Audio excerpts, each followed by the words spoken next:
Amid escalating law and order concerns in Jiribam district since June 6, the local administration has enforced a comprehensive district-wide curfew and undertaken essential measures.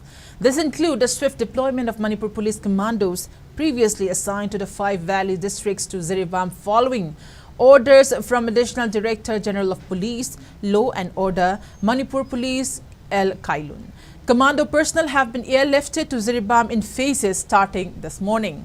As per the directive, a team comprising of 8 personnel from Imphal West led by a sub-inspector, along with a team of 7 personnel led by head constable from Kaching district, 3 teams from Imphal is consisting of 22 personnel, 2 teams from Thoubal district consisting of 17 personnel, and 3 teams from Bishnupur district comprising of 23 personnel, amounting to a total of 75 commando personnel have been deployed to Jiribam immediately and until further notice.